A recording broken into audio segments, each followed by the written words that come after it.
Então, bom dia a todos, gratidão, oportunidade aí do centro, tá aqui trabalhando, né? Então, vamos lá, hoje nós vamos dar continuidade ao livro Contos e Pontos, né, do Irmão X, a lição é a 44, Opiniões Alheias. Então, vamos ao texto e a gente vai fazendo algumas pontuações aqui. As dificuldades de Dona Josefina Murta eram indiscutivelmente bem grandes. Entretanto, se a pobre senhora não encontrava disposição segura para atender às obrigações mediúnicas, é que vivia sempre sob impressões desagradáveis da sensibilidade enfermiça. Logo que se manifestaram os fenômenos de incorporação, procurou aderir de boa vontade à tarefa, mas não possuía bastante força para resistir às apreciações desfavoráveis. Dona Josefina disse, certa feita, o marido necessitava você melhor. O marido dela, seu Aparício, falando para ela que ela necessitava de uma melhor educação mediúnica.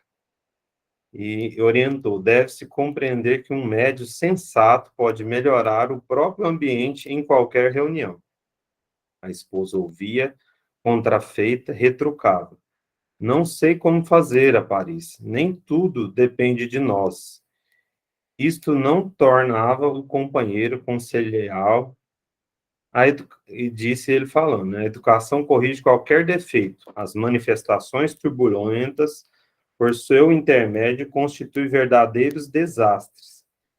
Dona Josefina levava o lenço aos olhos para enxugar o pranto do nervosismo e a bespinhada, né, zangada, entrava em um rigoroso silêncio. Vamos dar uma pausa aqui, porque são muitas informações.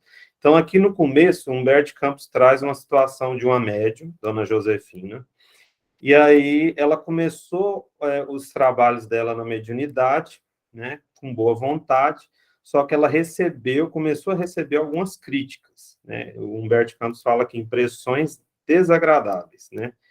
E ele explica que ela já tinha algumas dificuldades em receber esses conselhos, né? É isso que o Humberto Campos está falando. E a dona Josefina, o marido, sensitivo, espírita há algum tempo, ele conversou com ela, dando um toque aqui para ela, né? A questão dela na educação mediúnica. E aí ela não gostou, né? E aí ela ficou triste, chorou aqui, né?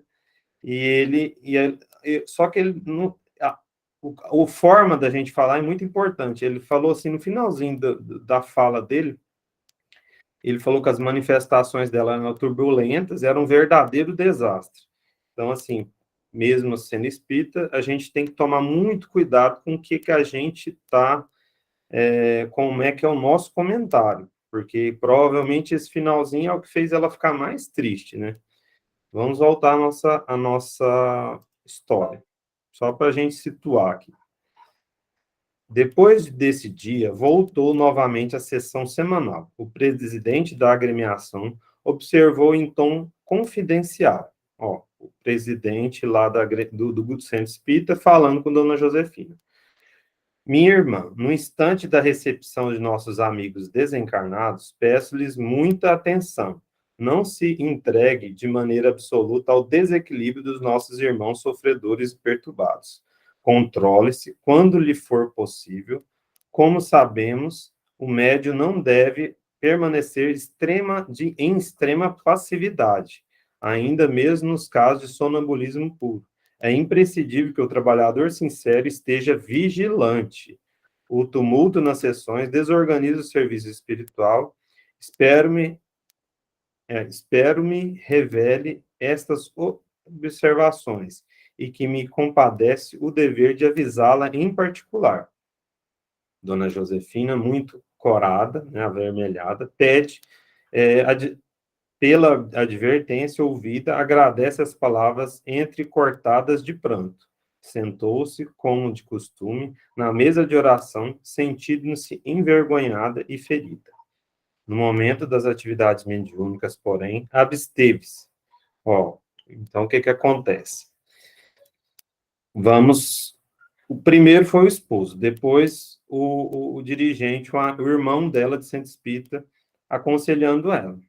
E aí, o que ela aconteceu? Ela se absteve dos trabalhos mediúnicos, das atividades, por causa desses comentários. O nosso irmão Emmanuel, no livro Consolador, ele fala justamente disso aqui, na questão 225, ele fala assim, ó, reconhecendo que nossos amigos do plano espiritual estão sempre ao nosso lado em todos os trabalhos e dificuldades, a fim de nos inspirar, quais os maiores obstáculos que a sua boa vontade encontra em nós para recebermos o socorro indireto, afetuoso e eficiente. Os maiores óbitos psíquicos antepostos pelo homem terrestre aos seus amigos e mentores da espiritualidade são oriundos da ausência de humildade sincera nos corações para o exame da própria situação de egoísmo, rebeldia e necessidade de sofrimento. Que é que eu trouxe essa questão do Emmanuel, né? Para a nossa irmã Josefina, ela não tinha, como a gente também, a gente não recebe bem os conselhos, né? Não recebe bem as orientações, e a gente acaba, pela falta de humildade, né?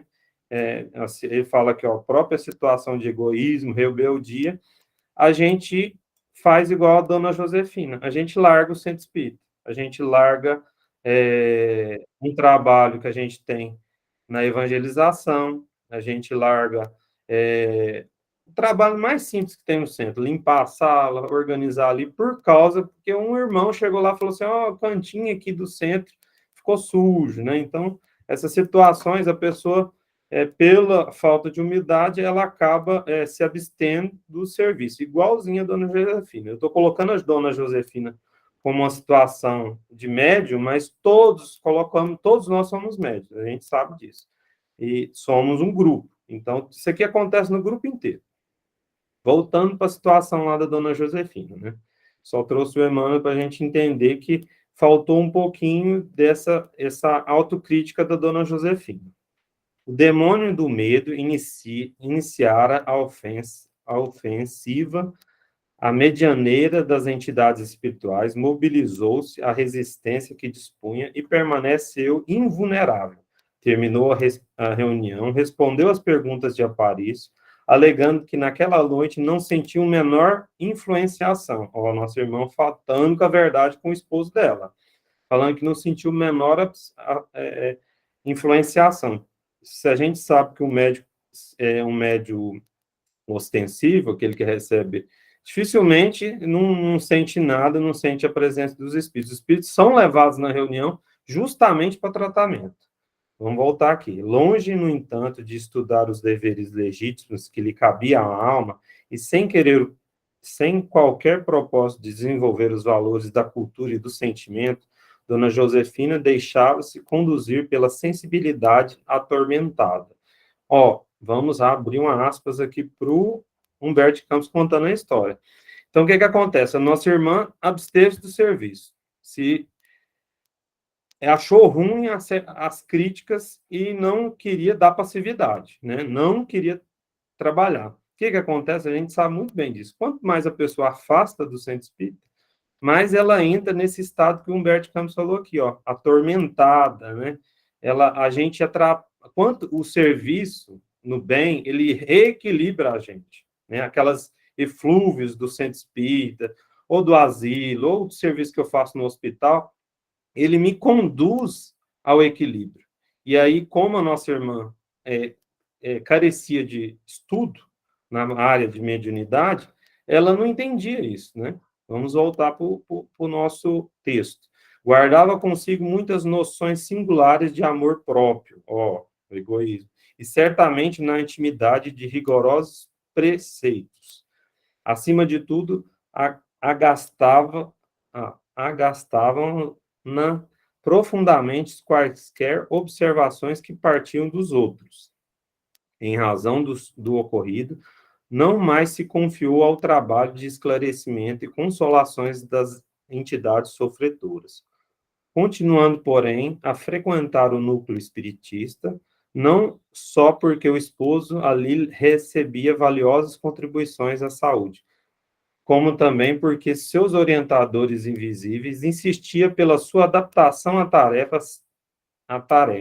Certa noite, depois de proveitosa reunião, chamou o dirigente da casa, sentenciando: Dona Josefina, creio que a senhora está reagindo mais do que deve. Lembra-se da sua missão na mediunidade.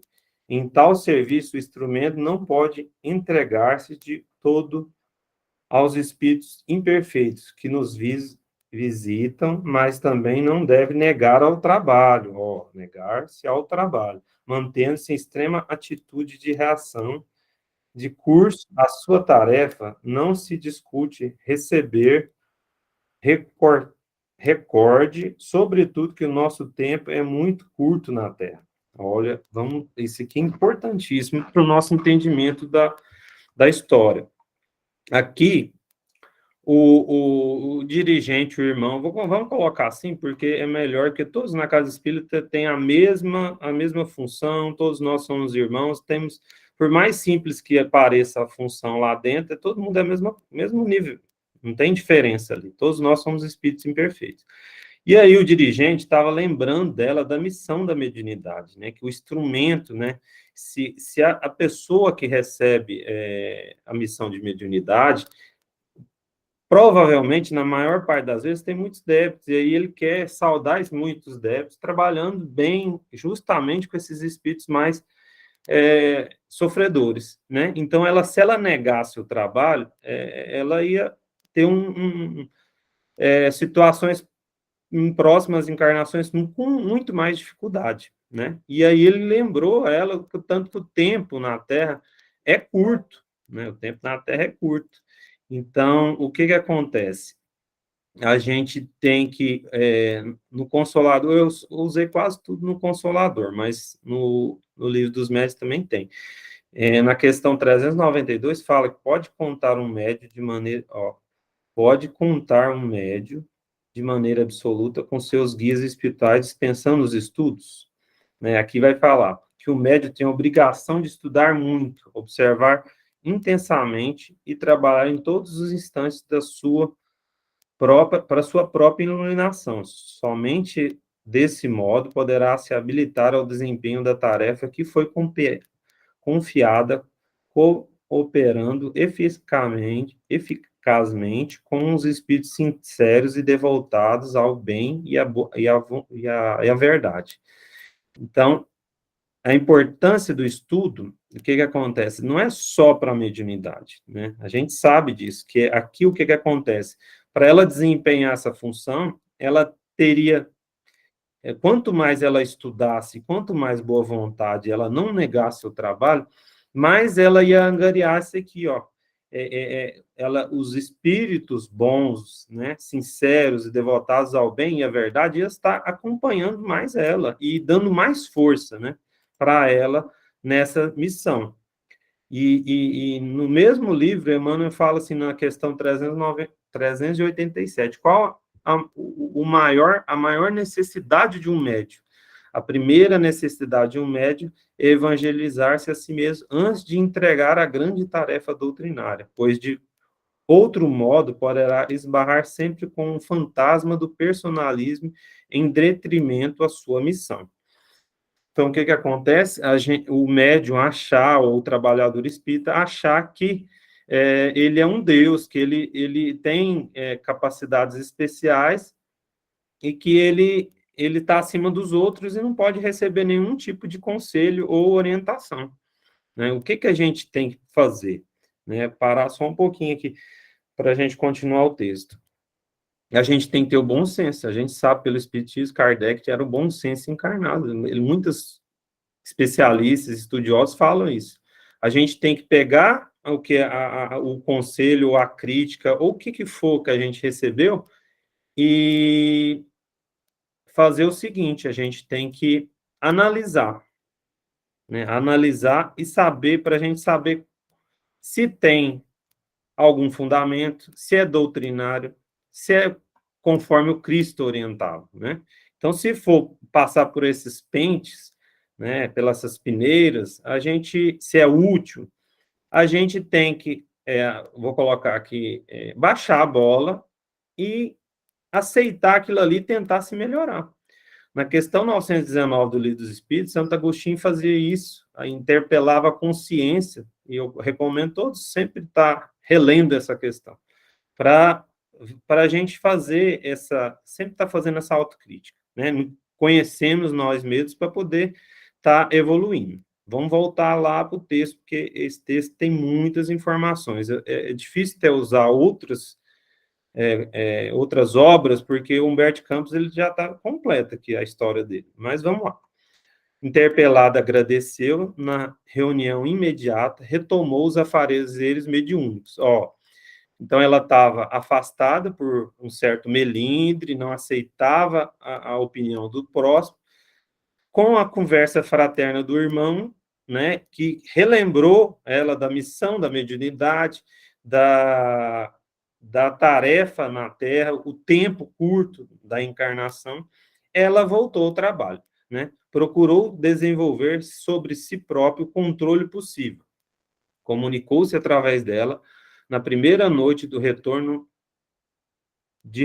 ao esforço psíquico, uma entidade bem intencionada, mas com grande perturbação,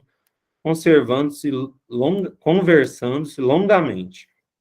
Encerrado o serviço, o senhor Carvalho Serra esclareceu irrefletidamente, irrefletidamente. O nosso irmão Humberto Campos é muito culto, ele coloca as palavras certas na hora certa. Dirigiu-se à esposa de seu Aparícia, dona Josefina. Desculpe, dona Josefina, mas na condição de amigo sincero de suas faculdades, cabe-me dizer que o comunicante dessa noite é um grande mistificador. Notei que o Patife, olha o que ele usa, Patife soube fingir como ninguém, gesticulou estudadamente e exprimiu-se indisfarçável fingimento. A médio registrou um choque doloroso, ferida no fundo da alma, começou a chorar convulsivamente. Dominada pelas impressões alheias, abandonou a mediunidade falante e tentou a psicografia. A princípio, movimentava-lhe a mão, sem rumo exato, traçando sinais inelegíveis. Vamos parar aqui um pouquinho para retornar depois. Aqui, o que acontece? Ela tinha desistido, com a conversa do irmão de Centro Espírito, do dirigente, ela voltou ao trabalho, na mesma sessão que ela retornou ao trabalho, ela recebeu a entidade bem intencionada, mas com uma certa perturbação. E estendeu-se uma conversa muito grande, que aí o senhor Carvalho esclareceu, irrefletidamente, né? Ele falou com certo falta de caridade, né? Ele não pensou, ele não agiu corretamente nem com a dona Josefina e nem com a entidade, porque a gente sabe que a entidade que está se apresentando é um irmão, é um espírito que pode ser que foi um pouquinho antes que eu, talvez é um irmão meu que estava convivendo comigo no trabalho ou na minha família, foi antes que eu, e está se apresentando para tratamento na reunião ou para reajustar alguma conta comigo ou com alguém do centro espírita. Né? Então, eu não posso falar assim com a entidade, né? Classificá-la como patife. Não, a gente está ali como socorrista, né? Esclarecedor. O que acontece? O plano espiritual tem um trabalho enorme de trazer essa entidade, organizar tudo no plano espiritual, para que ela receba esse choque fluídico dos trabalhadores da reunião mediúnica, para ele se ater à situação que ele está, o que pode ser feito para melhorar e ele se levantar, né, numa situação de socorro. O que acontece? Ele está ali. O espírito que chega na reunião mediúnica, vamos classificar como se ele estivesse em coma. Chegou na reunião mediúnica, ele vai estar saindo do coma. Ele pode xingar, ele pode esbravejar, pode fazer isso tudo. Mas se ele o coma, ele saiu do coma, ele melhorou ou não? ele melhorou. Ele pode estar esbravejando, xingando, fazendo qualquer outro tipo de situação, pode, mas ele melhorou, ele estava em coma. Então, com o tratamento já que veio, começou lá no plano para trazer ele, os bons espíritos trouxeram, a gente tem que... por isso que eles falam muito da educação mediúnica. É o médium que tem que controlar a situação também, ele tem que dar passividade, mas ele também, por isso que ele tem que estudar, ele tem que saber controlar para não ter uma conversação longa como teve. A entidade era bem intencionada, mas tinha uma perturbação e ficou lá. O André Luiz fala no livro dele, Desobsessão, que a gente tem que, e também nos domínios da mediunidade, ele fala que é uma conversação de 10, 15 minutos, não precisa mais que isso. Então, assim, provavelmente extrapolou isso aí, né? Aí, para o Carvalho chegar a falar. Só que ele não podia falar com essa falta de caridade com os dois irmãos, tanto o encarnado como o desencarnado. Então, voltando à situação do espírito sofredor, então, por pior que seja como ele está se expressando através do médium, a gente tem que considerar que ele saiu do coma, independente se ele está esbravejando. O que eu tenho que fazer? Aí nós vamos lá nas obras básicas, ver como é que eu tenho que fazer. A gente vai lá, tem uns aspectos para a gente atender uma entidade. Tem uma fase inicial, isso tudo é uma estrutura de atendimento, que a gente vai aprender nos cursos de mediunidade, vai aprender no livro dos médios, vai aprender no livro do André Luiz dos domínios da mediunidade. Então, tem uma fase inicial que eu vou receber esse espírito. Então, eu vou entender a natureza da situação que ele trouxe. Como o André Luiz era um médico, então ele está fazendo ali na fase inicial, ele está, através das suas obras, fazendo uma anamnese breve ali, para entender a situação que encontra o espírito, para depois, numa fase intermediária, aplicar um método evangélico. Esse método evangélico ele vai ser de acordo com o problema que eu identifiquei naquele início, que eu conversei com a entidade, para a gente saber qual método melhor do evangelho eu vou aplicar para auxiliar esse meu irmão enfermo. Então, na fase final, André Luiz fala que vai haver um encaminhamento. Vamos supor, o espírito... Vou dar um exemplo bem rápido aqui. Um espírito que encontrou-se num acidente. Tá, ele não entendeu que ele desencarnou. Ele está lá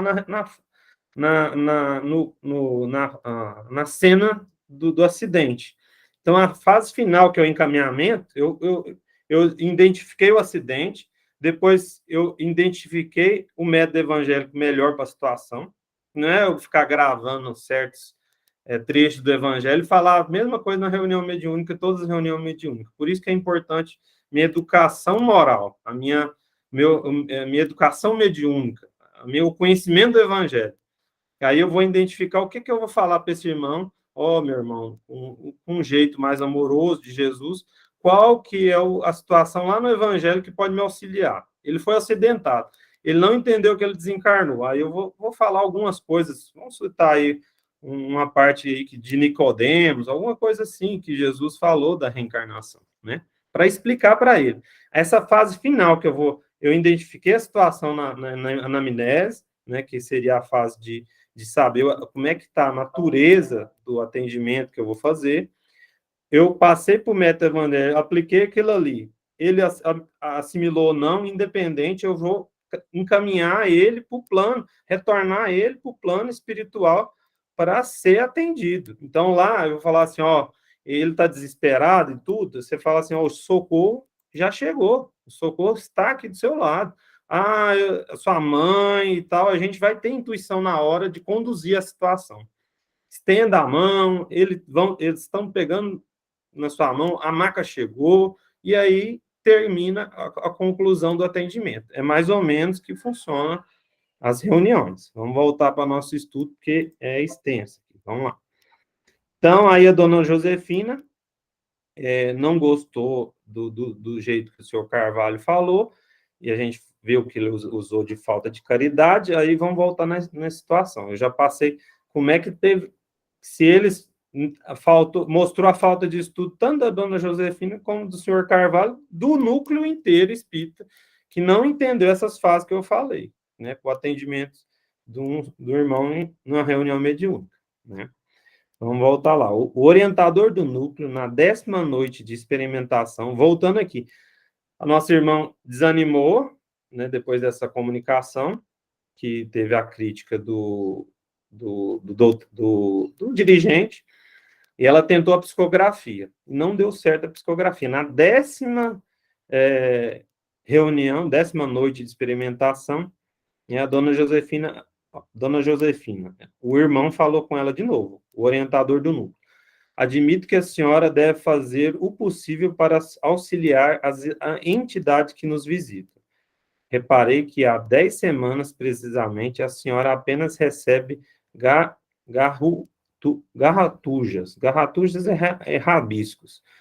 Suponho que se utilize da intuição, mostrando-se mais receptiva, tudo andaria pelo lado melhor.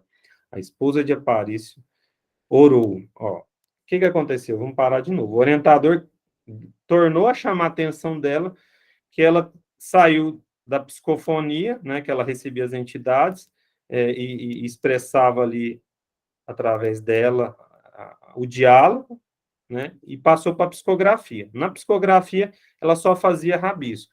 Na 10ª semana consecutiva, ele resolveram falar com ela de novo. Aí, olha como é que é as coisas. Ela orou, pediu socorro a Jesus, auxiliado por generosos amigos da espiritualidade, psicografou uma extensa mensagem na sessão seguinte. Exultava de contentamento e elevava ardentes agradecimentos a Jesus, quando o diretor da casa tomou as páginas para leitura em voz alta. Então, olha para você ver a importância da sintonia, né? Ela se equilibrou, orou, oração importantíssima, pediu auxílio a Jesus, e aí a psicografia saiu perfeita. Mensagem extensa, bem escrita, e aí vamos ver o que o dirigente da casa vai ler em voz alta para o grupo, né? Vamos lá. Tratava-se de uma peça edificante, moldada em princípios evangélicos, exortando os companheiros ao serviço do bem, com humildade e fé. Assinava a pequena epístola devotado mensageiro invisível da equipe de assistência do grupo. Ninguém, todavia, percebeu a essência educativa e consoladora da mensagem. Olha que triste, né? Os irmãos não perceberam a essência educativa e consoladora da mensagem. Vamos voltar mais os comentários. Todos anotavam, antes de tudo, a forma verbalista, e o mentor do núcleo se detinha a cada trecho para analisar a letra, a ortografia, a construção fraseológica. Fim da leitura e comentou impiedoso, em tom grave. Olha tanto que é complicado. Os irmãos, o núcleo, não observou a essência educativa. O que é o principal da mensagem? Eles estavam se atentos a como é que foi escrito, né? Se tinha erro de português, a letra, etc. E os livros espíritas, todos, eles não querem saber quem que escreveu a mensagem, o jeito que foi escrito. Ele quer saber a essência da mensagem. Esse que é o importante. Eu não tenho que preocupar se foi Bezerra que psicografou aqui hoje, na minha reunião aqui. Não, eu tenho que entender a mensagem. Se ela é doutrinária, se ela tem um fundo evangélico, entendeu? Não eu me preocupar com ortografia. Os médios, a maioria, estão começando. Todos nós estamos começando agora, né? Então, assim, vai ter muitos problemas mesmo de sintonia, de entendimento, né? De falta de estudo, de falta de cabedal intelectual da máquina física, daquele irmão que está ali, médium, né? Para dificultar um pouco a situação para os espíritos que estão querendo se comunicar, mas a essência da mensagem é o que a gente tem que preocupar. Vamos voltar lá. Infelizmente, essas páginas não podem. O que ele comentou impiedosamente o nosso irmão lá do centro. Infelizmente, essas páginas não podem ser do emissário que supostamente as escreve. O português apresenta numerosas falhas. Aliás, é preciso observar que a nossa irmã Josefina permanece ainda em treinamento mediúnico, e semelhantes mistificações são naturais e necessárias. Aqui o irmão, que comunicou através da psicografia, falando, né, que, sendo humilde, falando que não era um Bezerra de Menezes, um Santo Agostinho, que estava comunicando com o grupo, não, né, que ia ter falhas, e que também a irmã Josefina estava em treinamento, início de atividade mediúnica. Então, essas mistificações, ela é natural, vai acontecer, para aprendizagem tanto do grupo, como também da médium. A pobre dama prorrompeu em soluços novamente, desalentada, acalmou carinhosamente o esposo. Não há razão para tantas lágrimas, disse. Resigne-se, querida. Continuemos devotados ao serviço de nossa fé. Dentro de algum tempo, estará como convenientemente preparada e feliz. Não chore assim. Ergamos nossa coragem. Olha, ele foi importante, ele falou coisas bonitas aqui para a esposa. Só que aí, ó, vamos ver o que a dona Josefina reagiu. A dona Josefina, no entanto, não conseguiu sofrear o enorme desânimo. Em sua sensibilidade ferida, julgava-se ao desamparo, sem apoio, sem incentivo. Devia, ao seu ver, afastar dos labores doutrinários para sempre. Tantos espinhos e defrontavam na estrada, tantas advertências ouvidas, que deliberou interromper o desenvolvimento de ordem psíquica. Ó, nossa irmã Josefina desistiu, desanimou, e ela, ó, ele colocou aqui, ela interrompeu o desenvolvimento de ordem psíquica. Será que quando eu desisto da minha atividade mediúnica, da minha atividade no centro espírita, ou em qualquer setor do centro que eu estou ali trabalhando, olha, eu estou interrompendo o meu desenvolvimento de ordem psíquica. Quando eu estou trabalhando bem, eu estou trabalhando, estou estudando, estou servindo, eu estou sintonizando, eu estou equilibrando-me, né? Então, tudo isso aí vai me ajudar a desenvolver quem? Para quem que é o centro? Para quem? Para nós dirigentes, né? Nós, pessoas que estamos frequentando o centro. Então, assim, não é para aquele irmão que se apresentou na reunião mediúnica que não sabe que desencarnou. É para mim mesmo. As coisas lá, tudo é para nós, né? A gente sempre fala isso nas reuniões de administrativas, né? O centro é para nós, né? Mais para nós, que estamos querendo desenvolver o psique nosso, né? A fraternidade, né? A caridade. Voltando para lá. Então, nossa irmã largou do serviço, do bem, da mediunidade, das reuniões, e, consequentemente, não vai desenvolver psicamente nem a caridade, etc. Prosseguiu frequentando invariavelmente um núcleo em companhia do esposo, mas tornou-se intencionalmente impassível. Sentia a presença dos desencarnados, ouvia os apelos, contudo, negava-se agora qualquer colaboração nas atividades de intercâmbio. Sua mãezinha, que desde muito lhe antecedera aos passos além túmulo, implorava-lhe atenção para os deveres assumidos, destacando a necessidade de paciência e buscando curar-lhe as chagas da sensibilidade doentia. Olha que importante esse parágrafo, né? Ela desistiu, né, das atividades, e a mãezinha sempre do lado, rogando, implorando, e ela nem, como ela não estava equilibrada, não sentia nem a presença da mãe, que estava pedindo, implorando para ela assumir, voltar aos trabalhos no centro espírita, né? E pedindo a ela paciência, né? Para ela curar-se das chagas da sensibilidade doentia, né? Então, nossa irmã do Josefina, ela tinha uma sensibilidade doentia e estava... Deus é muito misericordioso, né? Deixando a mãe ainda ali, a espiritualidade tentando ajudar a dona Josefina de novo, né? Mas ela, como ela não tem sintonia, não estava aberta à meditação, à oração, ao trabalho no bem, não sentia a presença da própria mãe que estava ali do lado. Vamos voltar ao estudo. Josefina, porém, fizera-se igualmente surda aos apelos maternos, afirmava-se cansada de fracassos e desilusões, e longe de refletir na extensão dos bens que poderia espalhar, intoxicava-se com as migalhas da ignorância que o mundo lhe atirava no campo do serviço redentor. Declarando-se extremamente ofendida, resistiu a todas as solicitações dos esposos e dos mais sinceros amigos. 30 anos correram sérios sobre a sua atitude de retraimento e negação, até que a morte lhe requisitou de novo o corpo físico. Ó, ela negou tudo, não quis trabalhar, 30 anos se passaram, desencarnou. Vamos ver o que aconteceu lá em cima. A gente fala lá em cima, mas o umbral está pertinho de nós aqui, né? Num misto de aflição e esperança, entregou-se ao grande transe. Com inexplicável assombro, porém, verificou-se à última hora. A sua abnegada mãezinha se mantinha em pranto junto ao leito mortuário. A mãe dela veio receber ela, né?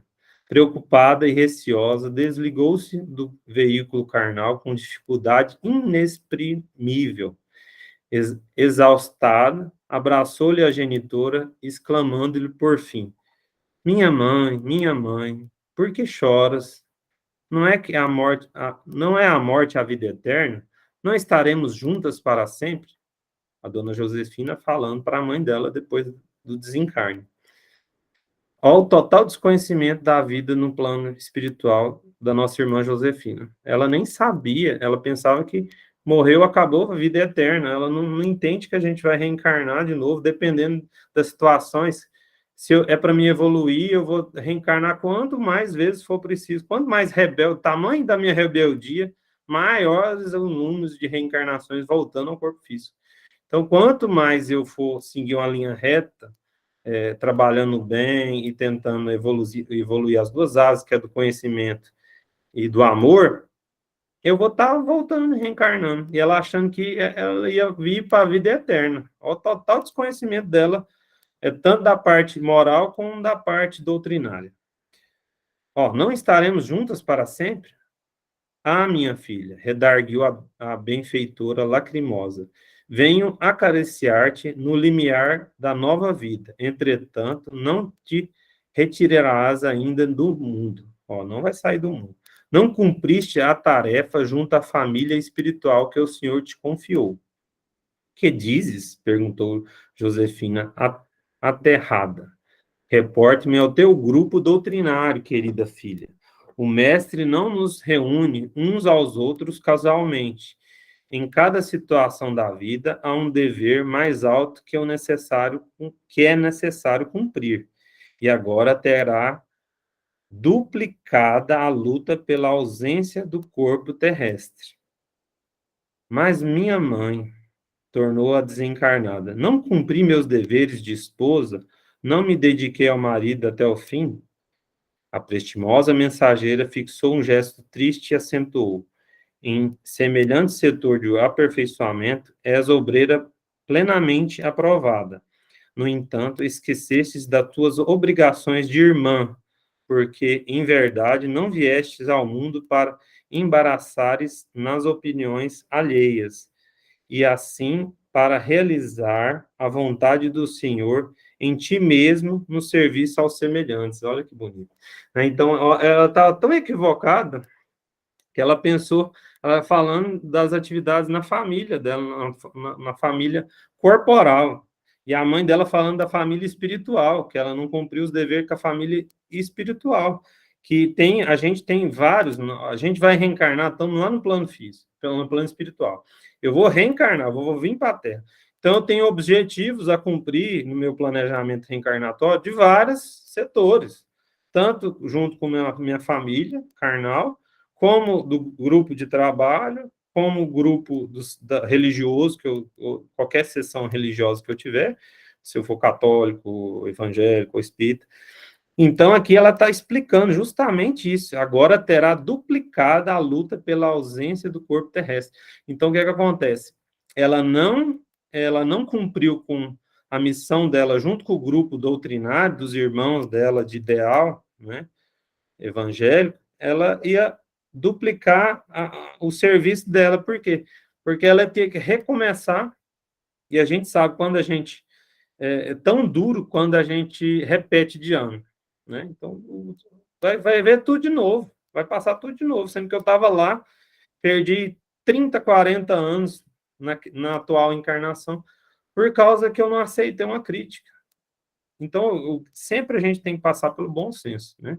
Então, assim, um irmão, o esposo dela chamou atenção, um dirigente, outro dirigente. Será que essa turma toda estava errada? Né? Então, ela tinha que ter avaliado lá, né? Ela, na autocrítica dela, no bom senso dela, ela tinha que ter avaliado. Não, isso aqui parece que eu tenho que estudar mesmo. Vamos. Então, assim, a gente tem várias possibilidades, meus irmãos, de receber a mensagem, e o plano espiritual sempre está insistindo com a gente.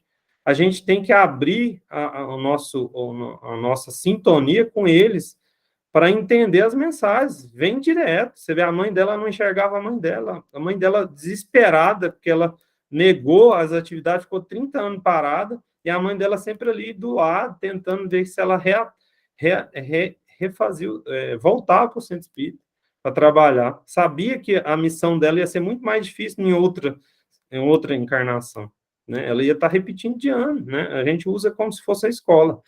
E só para finalizar, porque o nosso tempo aqui já está acabando, deixa eu ver aqui, que Emmanuel falou que a principal necessidade do médium é evangelizar-se a si mesmo, né?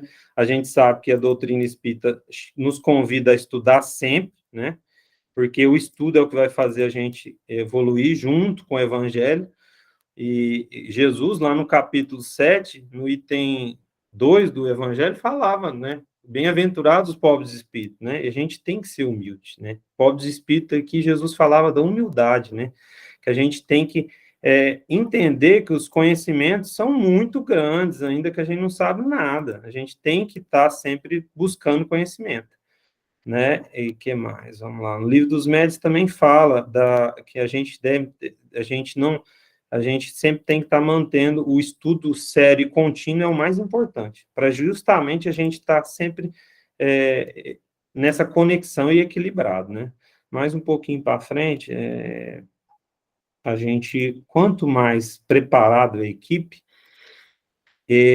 maior vai ser a ajuda que a equipe, o grupo mediúnico vai estar auxiliando o plano espiritual nessas atividades aí de reequilíbrio desses irmãos sofredores, né? Vou ver mais um pouquinho aqui. Fala que a importância do estudo e prática da mediunidade, né? Isso aqui é na introdução do Livro dos Médiuns, eu vou ler só isso aqui. De par com os médiuns propriamente ditos, há o crescer diariamente uma multidão de pessoas que se ocupam com as manifestações espíritas, guiá-las na sua observação, assinalar-lhes os obstáculos que podem e hão de necessariamente encontrar, lidando com uma nova ordem de coisas, iniciá-las na maneira de confabularem com os espíritos, indicar-lhes os meios de conseguir boas comunicações, tal o círculo que temos que de abranger, sob pena de fazermos o trabalho imperfeito, né? Então, que possamos, meus irmãos, aproveitar a oportunidade na casa espírita para, unidos à nossa família espiritual, cumprir com o trabalho, deixar ele completo, né?